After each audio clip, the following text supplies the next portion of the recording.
Welcome my channel Mime Tech. আজ আপনার দেখাবো কিভাবে ইলাস্ট্রেটর মাধ্যমে একটা সিম্পল লোগো তৈরি করতে হয়। আমি ভিডিওটা দেখবেন, স্কিপ না করে। আজকে টিউটোরিয়াল আরেকটা দেখাবো। কথা না বাড়িয়ে ভিডিও শুরু করা যাক। ভিডিও শুরু করার আগে একটি কথা, যারা চ্যানেলটা এখনো সাবস্ক্রাইব করেননি তারা দয়া করে চ্যানেলটা সাবস্ক্রাইব করে নিন নতুন নতুন ভিডিও পাওয়ার জন্য। আর যারা করেছেন তাদেরকে অসংখ্য ধন্যবাদ। আর তারা ভিডিওতে একটা লাইক দেবেন। আমি ইলাস্ট্রেটরটা ওপেন করতেছি। এটা 2019 আপডেটটা। কারো যদি 2009 আপডেটটা লাগে কমেন্ট বক্সে জানাবেন, আমি ডেসক্রিপশনে লিঙ্কটা দিয়ে দেব। আমি ফাইলে গিয়ে একটা নতুন পেজ ওপেন করবো। আপনারা আপনার ইচ্ছা মতো সাইজ নিয়ে ওপেন করতে পারেন। তারপর আমি ইলিপ টুলটা নেব। ইলিপ টুলটা নিয়ে কিবোর্ডে শিফট অল্টা একসাথে চেপে টান দেব, তাহলে সব দিক থেকে সমান হয়ে বৃত্ত তৈরি হবে। আমি একটা নিলাম, তারপর ছোট একটা নেব যেন বড় ত্রিভুজের কেন্দ্রবিন্দু বরাবর হয়, এর বেশি যেন না হয়। কেন্দ্রবিন্দু বরাবর নিতেছি।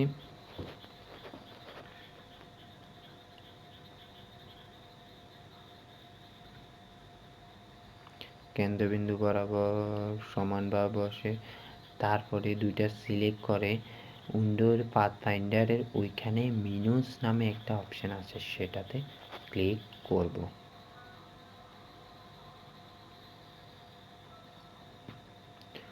ক্লিক করলাম। তারপর প্রথম বৃত্তটাতে যে কোনো একটা কালার দেবো। আপনারা আপনার ইচ্ছা মতো কালার দিতে পারেন।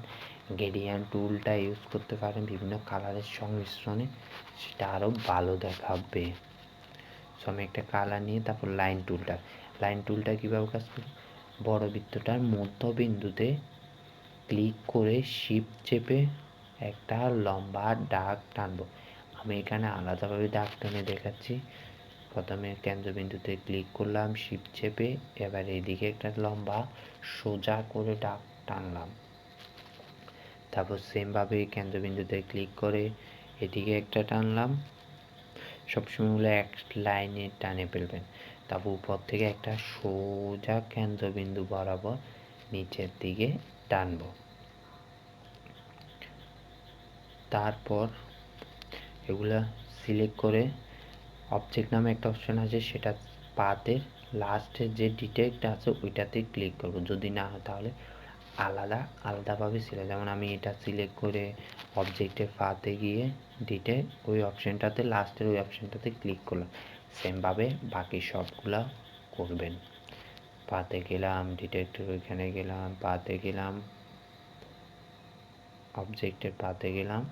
তারপর দেখেন এখন এই সবগুলা পার্টস আলাদা হয়ে গেছে। এখন ক্লিক করলে ব্যাক স্পেস দিয়ে এগুলা কেটে দিলাম। এখন আমরা ওই তখন যে একটা ছোট বৃত্ত এঁকেছিলাম সেটা আবার আঁকবো। এর জন্য আপনারা যখন প্রথম ছোট বৃত্তটা আঁকবেন তখন ওইটা কিবোর্ডের কন্ট্রোল সি দিয়ে কপি করে নেবেন, তারপর পেস্ট করতে পারেন। এখানে আমি নিই নাই, এখন আমাকে আবার নতুন করে তৈরি করতে হইতেছে। আপনারা যখন তৈরি করবেন তখন সেটা কন্ট্রোল সি দিয়ে কপি করে নেবেন। এখন আমরা এখানে পেন টুলের ডিলেট এটাতে ক্লিক করলে এটা একটু পুলের আকৃতি হয়ে যাবে। ডিলেট পেন, তবে এটা সিলেক্ট করে স্পিড স্ক্রিন এটাতে ক্লিক করব। এটা মূল বিন্দুতে ক্লিক করব। ক্লিক করার পর এই পুলের ওইখানে এসে অলটা চেপে উপরের দিকে যতটুকু উপরে তুলব পরেরটা ততটুকু হবে। তারপর কন্ট্রোল ডি দিলে অনেকগুলা তৈরি হয়ে যাবে। এই লেখাগুলো আমি ডিসক্রিপশনে দিয়ে দেবো, আপনাদের টেনশনের কোনো কারণ নাই। তারপর মুভ টুলে ক্লিক। এখন আপনারা আপনাদের ইচ্ছা মতো এখানে কালার দিতে পারবেন, যার যে কালার মনে হয় দিতে পারবেন। আমি দিতেছি। আপনি এখানে গ্রেডিয়েন্ট টুলটা ইউজ করতে পারেন। একটা টুলের মাধ্যমে আপনারা অনেকগুলা কালারের সংমিশ্রণ দিতে পারেন, তাহলে এটা অনেক আকর্ষণীয় এবং হাইলাইট করে। সো আমি কালার দিতেছি। এখানে আপনি ট্যাগ দিতে পারেন, আউটসাইড ফটো দিতে পারেন। সো যত বেশি ইউজ করবেন তত বেশি এই ইলাস্ট্রেটর কাজটা জানবেন। So Illustrator very very important.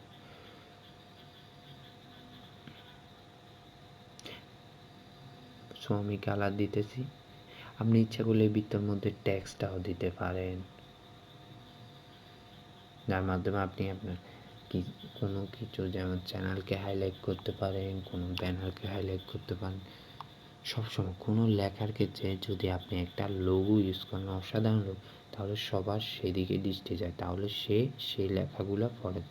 সেমভাবে আপনি যদি একটা ভালো মানের লোগো তৈরি করতে পারেন, আপনি কিন্তু ভালো মানের গ্রাফিক ডিজাইন। আর বর্তমানে graphic design demand is high quality. So এরকমভাবে আপনি একটি লোগো তৈরি করতে পারবেন। সো ভিডিওটা এই পর্যন্ত। ভিডিওটা ভালো লাগলে please like, comment and share. আর যাদের বুঝতে অসুবিধা হবে তারা কমেন্ট বক্সে জানাবেন। আর আমি আরও টিউটোরিয়াল দেবো ইলাস্ট্রেটর নিয়ে। সামনের টিউটোরিয়ালে আমি লেটার দিয়ে কীভাবে তৈরি করতে হয় সেটা দেখাবো। সো ধন্যবাদ সবাইকে।